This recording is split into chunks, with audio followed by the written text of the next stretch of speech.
नमस्कार, मैं Reshma 8 PM news में हम देखेंगे दुर्ग जिले समेत प्रदेश एवं देश विदेश की कुछ प्रमुख खबरें। आइए शुरू करते हैं पहले दुर्ग जिले की खबरों से। दुर्ग के चंडी माता मंदिर के बाद बैकापारा का शीतला मंदिर शहर की सबसे बड़ी आस्था का केंद्र है। बताया जाता है कि दुर्ग के राजा जगतपाल के समय में उनके किले में स्थापित यह शीतला मंदिर है। मान्यता है कि माता शीतला मंदिर की कृपा से सिर्फ सुख, शांति और समृद्धि ही नहीं मिलती, बल्कि प्राकृतिक आपदाओं से भी छुटकारा मिलता है। लोगों में मान्यता है कि मंदिर में पूजा अर्चना और यहाँ का जल शरीर में लगाने से छोटी और बड़ी माता चिकन पॉक्स का निवारण हो जाता है। दुर्ग जिले में असत्य पर सत्य की जीत के प्रतीक के रूप में मनाए जाने वाले दशहरा पर्व को लेकर भारी उत्साह दिखाई दे रहा है, जहां कलाकार बड़ी संख्या में रावण, मेघनाथ व कुंभकर्ण का पुतला निर्माण करने में लगे हुए हैं। नवरात्रि पर देवी मंदिरों में देवी प्रतिमाओं की पूजा की जाती है, लेकिन दुर्ग में एक ऐसा मंदिर है जहां देवी माता के साथ हर दिन बेटियों की पूजा की जाती है। सती चौरा स्थित दुर्गा मंदिर में बेटियों की पूजा के साथ उन्हें भोज भी कराया जाता है और रक्षा के संकल्प के साथ उन्हें शिक्षण सामग्री भी भेंट किया जाता है। विशेषकर अष्टमी के दिन 56 भोग बनाया जाता है और इसके बाद 3000 से अधिक बेटियों को भोज कराया जाता है। यह परंपरा सालों से चली आ रही है। पर्यावरण प्रबंधन में स्नातकोत्तर करने के बाद श्वेता उपाध्याय ने जागरूकता की अलग जगाई। अब वे अपनी कंपनी के माध्यम से 50 से भी अधिक लोगों को रोजगार देकर सशक्त बना रही है, जिससे भिलाई का गौरव भी बढ़ रहा है। उन्होंने RS प्राइवेट लिमिटेड नाम से कंपनी स्थापित की है। यह कंपनी प्रदूषण रोकथाम, पर्यावरण संरक्षण और टिकाऊ विकास के लिए अग्रणी समाधान प्रदान करती है। एशिया कप क्रिकेट में भारत पाकिस्तान के मध्य फाइनल मैच के दौरान ऑनलाइन सट्टेबाजी करने वाले गिरोह का खुलासा हुआ है। पुलिस ने ऑनलाइन सट्टेबाजी में गजेंद्र साहू निवासी वैशाली नगर, नमन गुप्ता निवासी स्मृति नगर को गिरफ्तार किया है।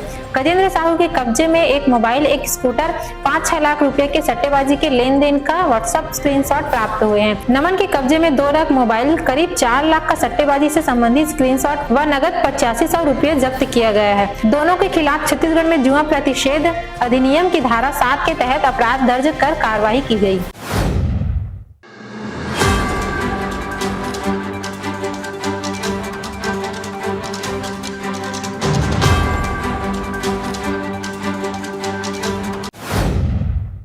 अब नजर डालते हैं प्रदेश की खबरों पर।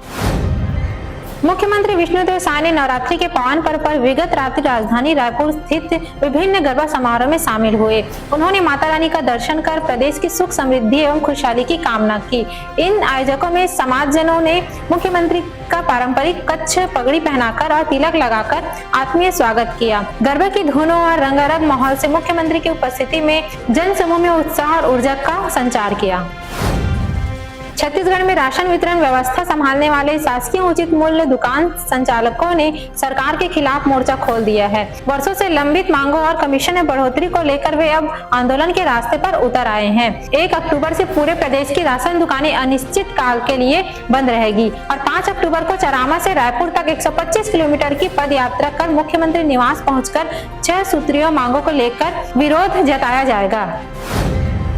रेलवे सुरक्षा बल पोस्ट रायपुर और आबकारी विभाग रायपुर ने संयुक्त कार्रवाई में एक अंतरराज्यीय गांजा तस्कर को गिरफ्तार किया है। तस्कर के पास से 16 किलो 400 ग्राम गांजा, जिसकी अनुमानित कीमत 4,10,000 रुपए है, बरामद किया गया। गांजा उड़ीसा से प्रयागराज उत्तर प्रदेश ले जाया जा रहा था। नवरात्रि पर्व की सप्तमी की रात रतनपुर के मां महामाया मंदिर में चाकूबाजी से मंदिर परिसर में अफरा तफरी मच गई। जानकारी के मुताबिक आपसी विवाद को लेकर युवकों ने 2 युवक पर चाकू से हमला कर दिया, जिससे दोनों युवक गंभीर रूप से घायल हो गए। दोनों को अस्पताल में भर्ती कराया गया, जहां उपचार चल रहा है। छत्तीसगढ़ की राजधानी रायपुर में एक लव स्टोरी का अंत खून और धोखे से हुआ।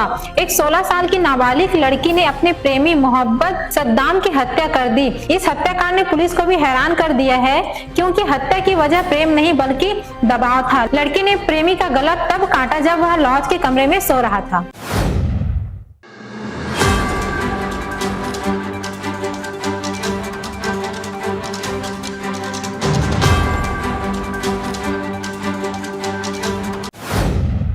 अब नजर डालते हैं देश विदेश की खबरों पर। करनाल स्थित में एक केमिकल फैक्ट्री के भीषण आग लग गई। आग इतनी भयानक थी कि फैक्ट्री में लगातार धमाकों की आवाज सुनाई दी, जिससे इलाके में दहशत फैल गई। सूचना मिलते ही दमकल विभाग की कई गाड़ियां मौके पर पहुंची और आग बुझाने का प्रयास कर रही है। फैक्ट्री में मौजूद केमिकल के कारण बार बार धमाके हो रहे हैं। प्रशासन यह भी पता लगाने की कोशिश कर रहे हैं कि आग लगने के समय फैक्ट्री में कितने लोग मौजूद थे और किसी को हताहत होने की संभावना है या नहीं। कांग्रेस नेता और लोकसभा में विपक्ष के नेता राहुल गांधी ने मंगलवार को केंद्र के लद्दाख के लोगों के साथ बातचीत करने का आग्रह किया। राहुल गांधी ने सरकार से बातचीत में शामिल होने और हिंसा और भय के राजनीति को रोकने का आह्वान किया। राहुल गांधी ने लेह में हाल ही में हुई हिंसा के निष्पक्ष न्यायिक जांच की मांग की, जिसमें 4 लोगों की जान चली गई थी। मौसम त्योहारों का है और बारिश ने लोगों को राहत की सांस दी है।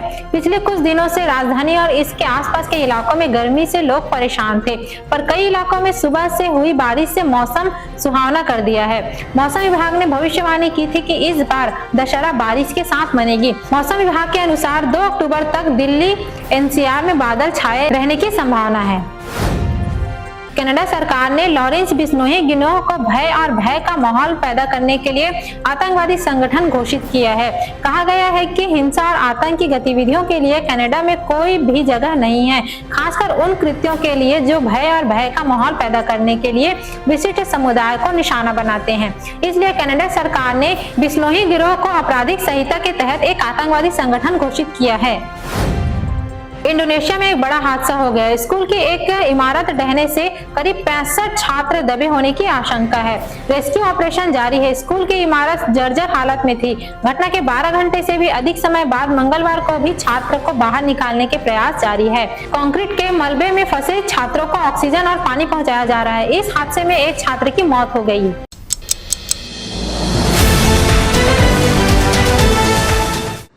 This program is sponsored by SR Hospital and Research Center.